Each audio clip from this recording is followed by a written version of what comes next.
Hola, hola, ¿cómo estáis? El Señor os bendiga, muy buenos días. Nuevamente aquí compartiendo con vosotros este trayecto que venimos realizando a través del libro de los números. Hoy nos toca analizar números 29 y 30. En el capítulo 29 se establece la instrucción de nuevas fiestas que se llaman la Santa Convocación. Todo un nombre, todo un significado, un llamado de Dios a apartarse de la realidad cotidiana para establecer un mayor y más profundo estado de comunión con Él. Estas fiestas se desarrollarían en el séptimo mes del calendario hebreo, o sea, nuestro septiembre-octubre. Este tiempo, en este mes, era considerado el primer mes del calendario, porque para el judío este era el mes en el que había sido creado el mundo y también la salida de Egipto. Y llama poderosísimamente la atención la gran cantidad de animales y vegetales requeridos para el sacrificio, porque la gran cantidad es más del doble de lo que se pedía como sacrificio en la fiesta de la Pascua y en la fiesta de Pentecostés. Y uno dice, ¿para qué la fiesta de la expiación? ¿Para qué? Y yo entiendo de que la fiesta de la expiación, si bien había todos los días sacrificio para esto, sacrificio para el otro, las semanas, pero había una vez al año un día de la expiación. ¿Sí? Indudablemente aquí se mostraba que los sacrificios que se hacían no expiaban totalmente el pecado. Por eso había un día específico de la expiación. ¿Sí? Allí se ofrecían sacrificios por expiación del pecado del pueblo, para el perdón de los pecados. ¿Sí?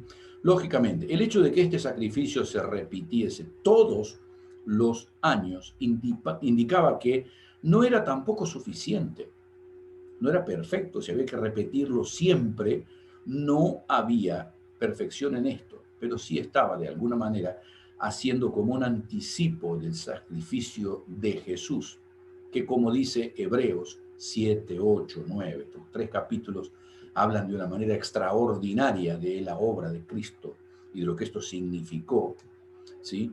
Y que lógicamente esto es lo que serviría como el sacrificio de una vez y para siempre. ¿Por qué? Porque los sumos sacerdotes, recordemos, ellos ofrecían un sacrificio para que Dios perdonara sus propios pecados. Bueno, Jesús nunca ofreció sacrificio para que Dios perdone sus pecados, porque Él nunca pecó. Y por eso mismo dice la Escritura que Él es sumo sacerdote para que todos aquellos que querramos acercarnos al Padre lo podamos hacer a través de Él, ¿sí?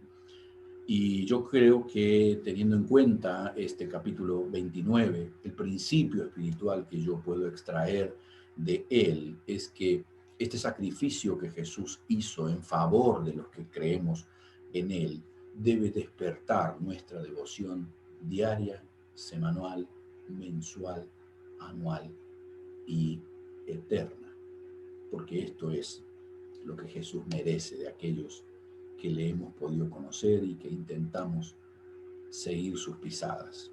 El capítulo 30 hace referencia a algo casi repetitivo, porque habla acerca de los votos. Y los que vienen siguiendo estos vídeos saben de que hemos hablado en Levítico 27 sobre los votos, en Número 6 también sobre los votos, y en Deuteronomio 23 también está el tema de los votos. Pero aquí vemos específicamente una referencia al voto de la mujer. Recordar que anteriormente estuvo la situación que se presentaba a estas dos hijas que no tenían hermanos varones y que cuando viniera la distribución de la tierra, ellas iban a quedar sin tierra. Entonces, ok, ahí está de pronto ahora una situación similar, pero que cuando alguien va a hacer un voto, puede hacer el hombre o puede hacer una mujer al voto, solo con algunas variaciones, ¿sí? Seguramente ya está rodando en la mente de alguno de vosotros, bueno, pero por eso la Biblia es machista. Déjeme que le explique bien esto. ¿Por qué? Porque si está legislado en la Escritura, es porque indudablemente Dios le da a la mujer la misma dignidad, la misma capacidad que al varón. Exactamente igual, no menos, no menos. Ahora, como en toda organización, necesariamente debe haber alguien que es el último responsable, ¿sí? Y en este caso, lo que nos muestra el capítulo 30 de Números es que en el caso de que la mujer viviera con su padre o estuviera casada, ellos eran, frente a la sociedad, los responsables por esa familia. Y por eso mismo, ellos podían hacer votos y por eso mismo ellos tenían derecho de veto del voto que pudiera hacer su hija o su mujer. ¿Por qué? Porque aquí también vemos un principio importante a ser reconocido. La mujer no está sujeta al varón, como muchas veces se dice. La mujer está sujeta al padre mientras vive con él y al esposo mientras está casada con él. Si no, está sujeta a Dios igual que el hombre. Y esto es una verdad que necesita ser proclamada desde los púlpitos, porque somos iguales delante de Dios. Tenemos diferentes características, tenemos funciones diferentes, pero un hombre no puede tener autoridad sobre una mujer si no es de su familia. No lo puede tener, absolutamente no, independientemente de que si la persona que está, por ejemplo, hago un ejemplo cotidiano, yo tengo cierta autoridad sobre las personas de la iglesia, no sobre las mujeres, sobre las personas de la iglesia. ¿Por qué? Porque soy el pastor de la iglesia, esa es la cuestión. Entonces yo tengo autoridad para presentarles a ellos lo que la voluntad de Dios está diciendo. Yo estoy haciendo estos vídeos. ¿Por qué? Porque Dios me ha dado la autoridad para que yo lo haga. Esa es la gran cuestión. Pero eso no quiere decir de pronto que la esposa de un hermano de la iglesia está tan sujeta a mí como a su esposo. No. Si es soltera, está sujeta a su padre. Si su padre murió y no es casada, tiene exactamente la misma posibilidad de hacer un voto, de decidir hacer una cosa u otra con su vida, porque es exactamente libre de escoger como lo es un varón. Esa es la cuestión. Yo creo que esta dicotomía que ha traído tanta dificultad a la vida de la iglesia necesita ser puesta sobre la mesa y necesita ser tratada en este aspecto. El padre podía anular el voto de la mujer. ¿Por qué?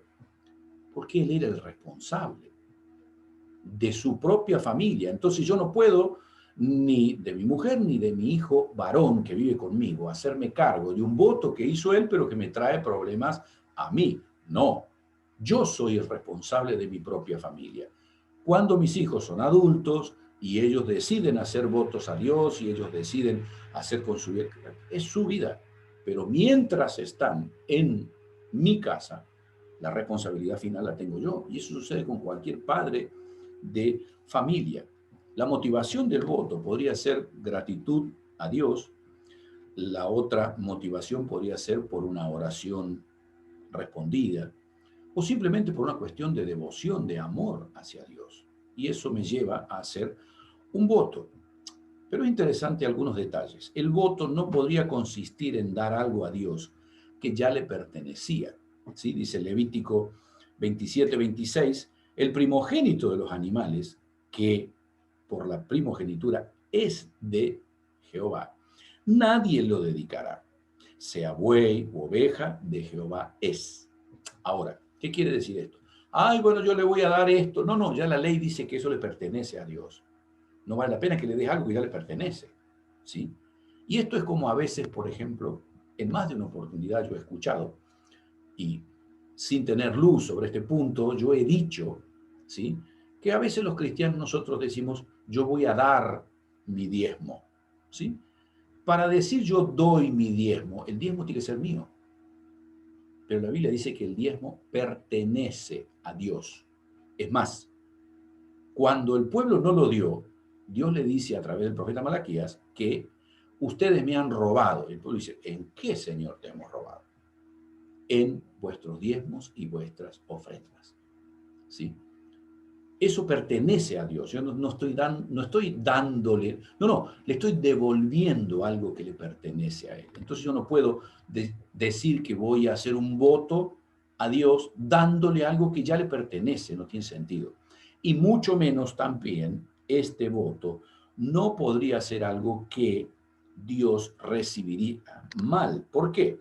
Porque Deuteronomio 23:18 dice, no traerás la paga de una ramera ni el precio de un perro a la casa de Jehová por ningún voto, porque es abominación, tanto lo uno como lo otro delante de tu Dios. ¿Sí?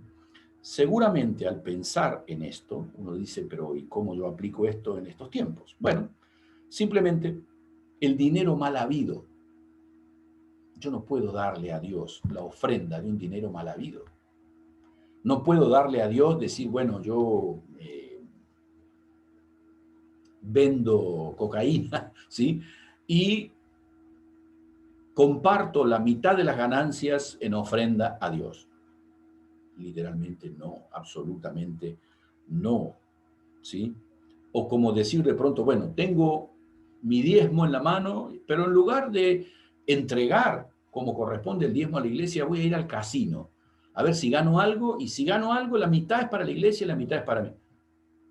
No, eso es abominación a los ojos de Dios. Lo que Dios dice es que nosotros demos nuestro diezmo, demos nuestras ofrendas. Quien no cree que el diezmo es bíblico, bueno, no lo haga, no hay ningún problema, está libre de hacer lo que quiere.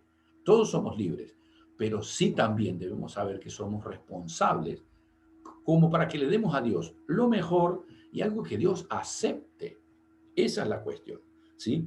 Nadie estaba obligado a realizar votos, pero sí el que lo hacía lo debía cumplir, y el padre o esposo responsable por la familia podía llegar a anular estos votos. ¿Por qué? Porque podría ponerse en juego la estabilidad de toda la familia, ¿sí? Nosotros como cristianos, como hombres de Dios, tenemos la responsabilidad de cuidar de nuestra propia familia, ¿sí? Y indudablemente cuando nosotros pensamos en los derechos que tenemos los esposos, la verdad es que yo he oído muchas veces que la mujer tiene que estar sujeta. Y mi planteo es, nunca Dios le dice al hombre que debe estar sujeta a la mujer. Eso lo dice a la mujer. Al hombre le dice, ámala como Cristo amó a la iglesia. Entonces mi tarea como hombre no es sujetar a mi esposa, mi tarea es amarla. Y cuando yo la ame como Cristo amó a la iglesia, ella no tendrá ningún problema en estar sujeta a mí, pero es de común acuerdo, tal como lo dice Pablo en 1 Corintios, cuando de pronto dos esposos dicen, nos vamos a abstener de relaciones sexuales por un tiempo en el cual queremos dedicarnos a la oración. Y están los dos de común acuerdo. ¿Por qué? Porque el pacto que han hecho delante de Dios es hasta que la muerte los separe.